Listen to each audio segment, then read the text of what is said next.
Quando uma família recebe o diagnóstico de autismo, as primeiras reações normalmente são marcadas por dúvidas, por angústia, por medos, por preocupações quanto ao futuro da sua criança.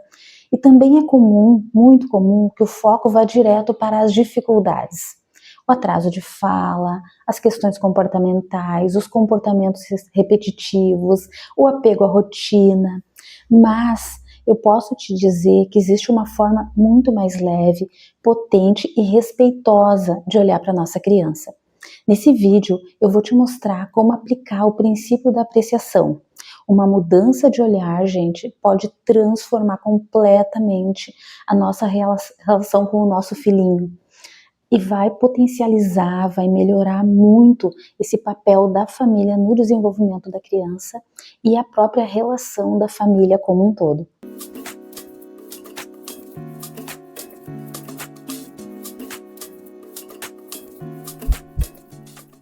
Para quem ainda não me conhece, eu sou a Fábia Lumertz, neuropsicopedagoga clínica, especialista no desenvolvimento de crianças e adolescentes neurodivergentes e também sou mãe, apaixonada pelo que eu faço, apaixonada pela vida e pelas pessoas. Aqui eu compartilho conhecimento para ajudar famílias a se sentirem mais seguras, conectadas e confiantes da jornada dos seus filhos no espectro do autismo. Cientificamente, já sabemos que um dos fatores mais importantes no desenvolvimento da nossa criança com autismo é o envolvimento da família. Mas isso, gente, não quer dizer fazer tudo certo, isso não quer dizer perfeição. Isso quer dizer fazer tudo com muito amor, com muita presença e com intenção. Intenção clara do que é e por que estamos fazendo. E é aí que esse olhar, a partir da apreciação da nossa criança, que propõe reconhecer a criança que está antes do diagnóstico. Então, a partir disso, a gente pensa no que fazer, a partir desse olhar que vem antes de um diagnóstico, olhar para a nossa criança. E é disso que a gente vai falar agora. Então, pessoal, o princípio da apreciação, ele nos convida a ver além do diagnóstico, tá?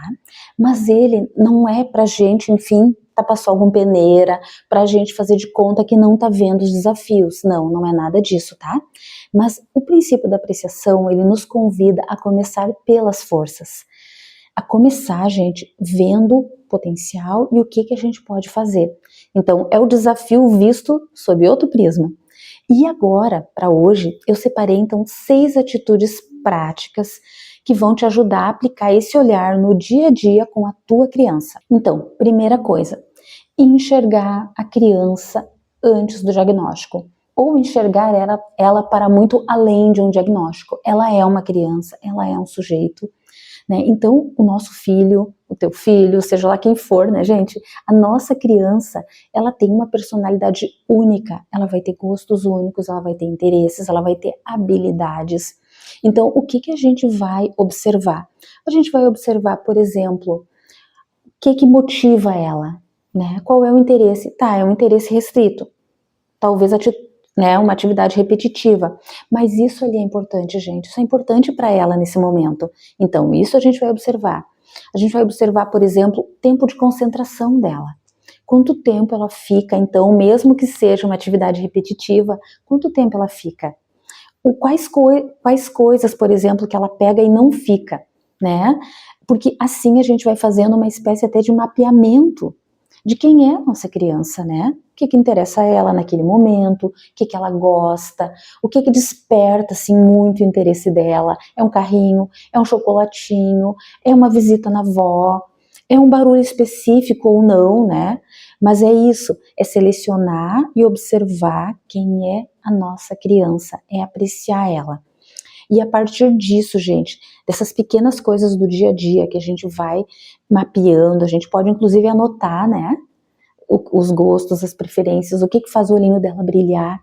A gente vai conhecer melhor o nosso filho, a nossa criança, e ao mesmo tempo a gente vai conseguir usar todo esse conhecimento para ajudar ela.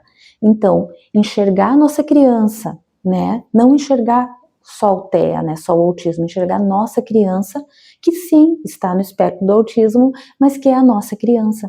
E a partir desse olhar, a gente vai ter, um potencial imenso aberto, vai ter uma gama de outras coisas que a gente pode fazer para ajudar a nossa criança no desenvolvimento dela. Segunda atitude, então, gente, muito importante, investir na comunicação. Mesmo que seja uma comunicação não verbal, tá?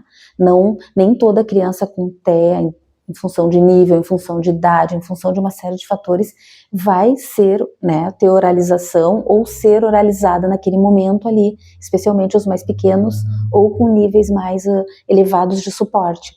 Mas qualquer comunicação é comunicação.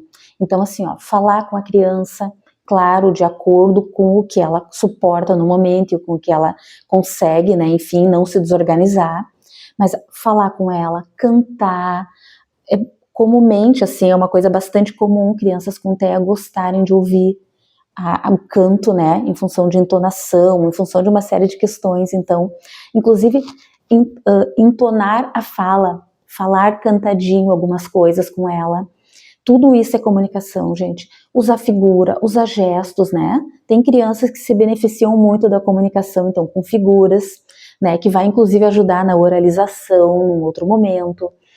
Mas qual é o propósito aqui? O propósito é comunicação, é valorizar a intenção comunicativa da nossa criança.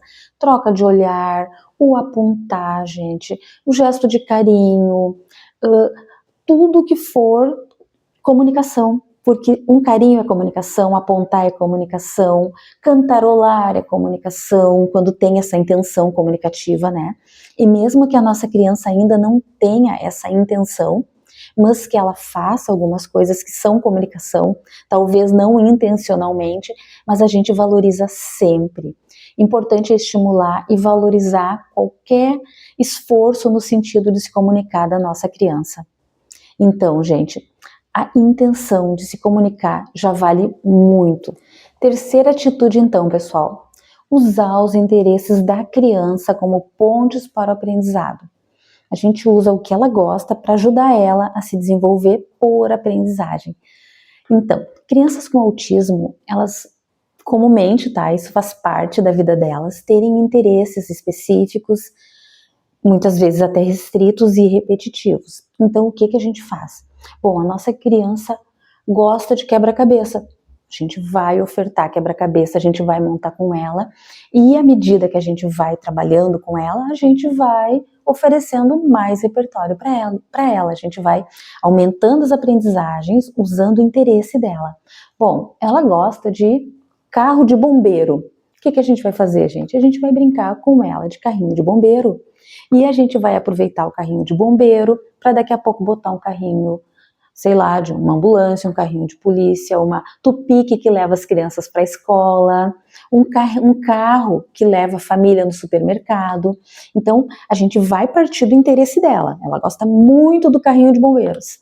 E a gente vai brincar com ela dentro do que ela gosta, e à medida que a gente vai entrando então nessa brincadeira, ela vai nos permitindo estar ali, ela vai se abrindo para nossa presença na brincadeira, a gente acrescenta elementos e ajuda ela a melhorar, a aumentar repertório, a melhorar o seu brincar, a melhorar a comunicação. Então, sempre que a gente parte do interesse da própria criança, desses interesses, então, que são restritos, repetitivos, a gente cria uma ponte para que ela aprenda coisas novas, que é o que a gente quer. A nossa quarta atitude, então, pessoal, é criar rotinas com afeto e flexibilidade. A rotina, gente, a rotina é muito importante para a nossa criança com TEA. Ela é importante, na verdade, para o desenvolvimento de qualquer criança. Só que quando a gente tem uma criança no espectro do autismo, a rotina ela se torna fundamental, porque a rotina ela vai trazer segurança, ela vai trazer previsibilidade para a nossa criança. Porque, como já foi dito em outros vídeos aqui, esse nosso mundo ele é bastante inóspito para quem tem TEA. Né? É muito complicado toda essa ideia de antes, durante, depois. Né? As coisas são muito são abstratas ao extremo para quem tem autismo. Então, o que a gente faz? A gente cria uma rotina gentil, uma rotina adequada à nossa criança, ao que vai acontecer naquele dia com ela, né? Então, a gente vai fazer uma rotina que dê previsibilidade e segurança, mas que também tenha espaço para alguma flexibilidade, porque esse é um outro aspecto que a se desenvolver, né, com a nossa criança, porque é um outro aspecto que normalmente é bastante conturbado para quem está no espectro do autismo, que é a flexibilidade, né, que é a imprevisibilidade. Então a gente vai criar rotina de acordo com o que a nossa criança faz no dia, e a gente vai, ao longo do tempo, deixando espaços para acrescentar coisas, tirar o espaço da mudança. Num primeiro momento, a gente faz uma rotina a partir do que ela faz no dia a dia, né, para que a gente consiga organizar ela, estabilizar essa relação dela com esse nosso mundo. Então, por exemplo, tá, gente, eu tenho aqui na minha mão um cardzinho bastante simples, tá, mas que é muito eficiente. Aqui eu tenho, ele é bem simples, tá, seria uma rotininha de entrada, são 4 segmentos, e a gente vai colocar o que vai acontecer em cada um, para nossa criança ter essa ideia. Num outro momento a gente vai falar especificamente de criação de rotinas, tá? Hoje é só para a gente entender o quanto é importante.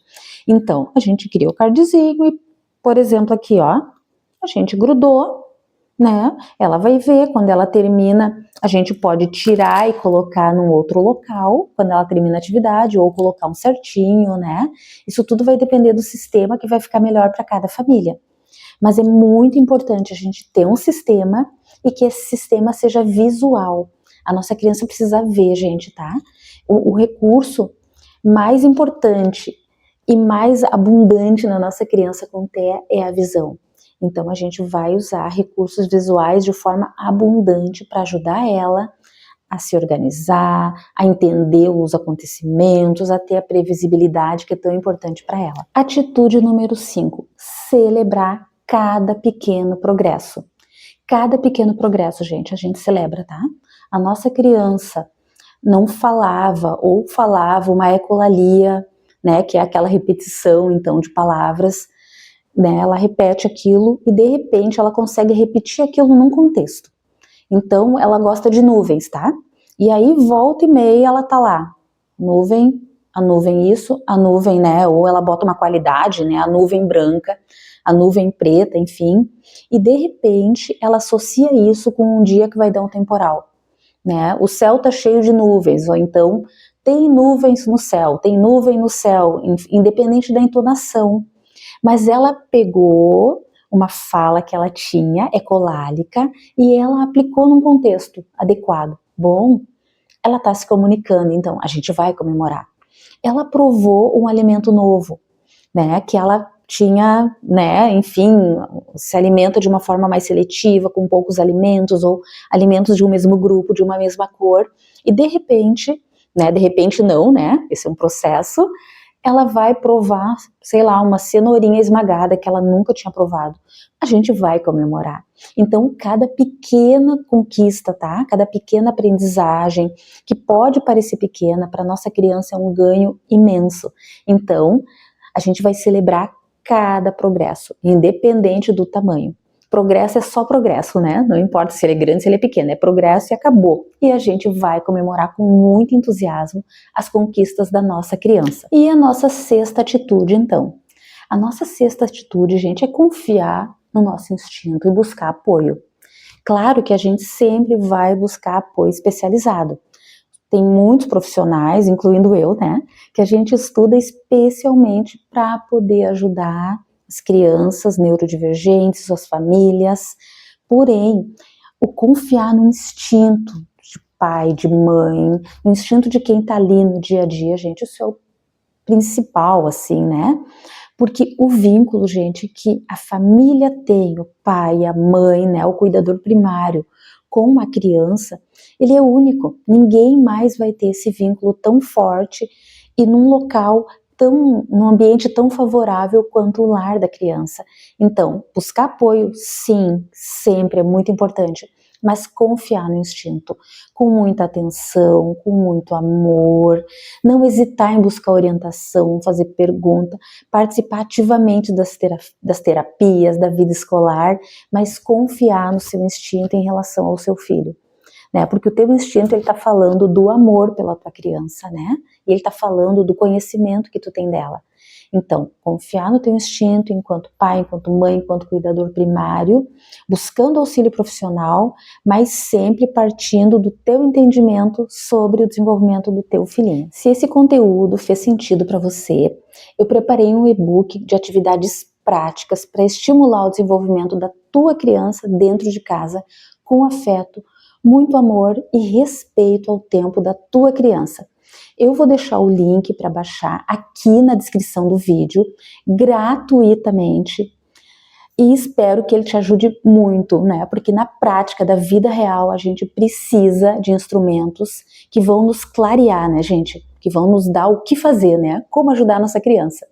E claro, né, obviamente, me conta aqui nos comentários se tu já aplica uma dessas 6 atitudes que a gente conversou, se tem alguma que tu quer começar a aplicar. Eu vou ficar muito feliz em ler teus comentários. Então, gente, apreciar isso, apreciar a nossa criança e enxergar ela com o coração, enxergar o desafio, mas muito antes dos desafios, enxergar as potencialidades da nossa criança.